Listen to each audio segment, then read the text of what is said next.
Welcome to our in-depth tutorial on leveraged buyouts, also known as LBOs. By the end of this video, you'll have a thorough understanding of what an LBO is, how it works, and why companies use them. Get ready for a deep dive into financial strategies. Let's start with the basics. A leveraged buyout is a financial transaction in which a company is purchased using a significant amount of borrowed money, primarily through loans or bonds. To understand this better, imagine a company named TechWorld that wants to acquire its competitor, InnovateX. TechWorld can use its own equity and external debt to finance the purchase.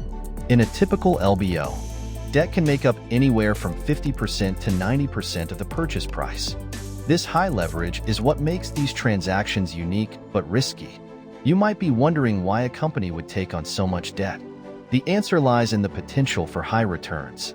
Let's dive into an example.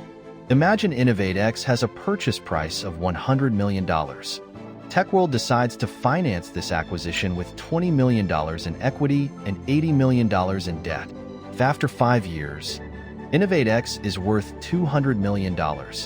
The value of TechWorld's equity investment would have grown substantially. So, if InnovateX is now worth $200 million, and assuming the debt remains $80 million, TechWorld's equity would now be $120 million. This high leverage can amplify returns because a small increase in the company's overall value translates to a large increase in the equity value. However, high leverage also means higher risk.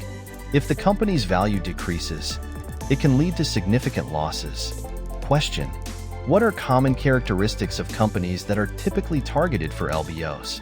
Answer: companies with stable and predictable cash flows, undervalued assets, minimal capital expenditure requirements, and strong management teams are often targeted for LBOs.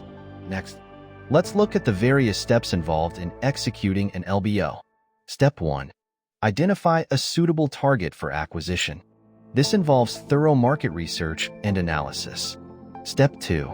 Structure the deal. This includes deciding the mix of equity and debt financing. Step 3. Secure the necessary financing. This involves negotiating with lenders and possibly issuing bonds. Step 4. Complete the acquisition. This is the actual purchase of the target company. Step 5. Post-acquisition management.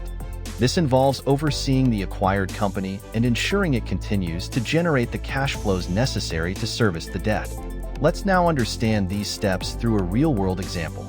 Consider the acquisition of RJR Nabisco by Kohlberg Kravis Roberts and Company, KKR, in 1988, one of the most famous LBOs in history.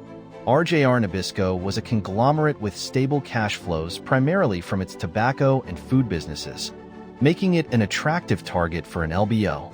KKR structured a deal that valued RJR Nabisco at $31.4 billion. The financing was primarily through debt, making it one of the largest buyouts ever.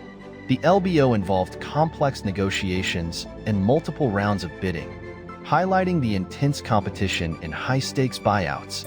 Now, let's address some common questions about LBOs. Question: what role do private equity firms play in LBOs? Answer: private equity firms are often the primary drivers of LBOs.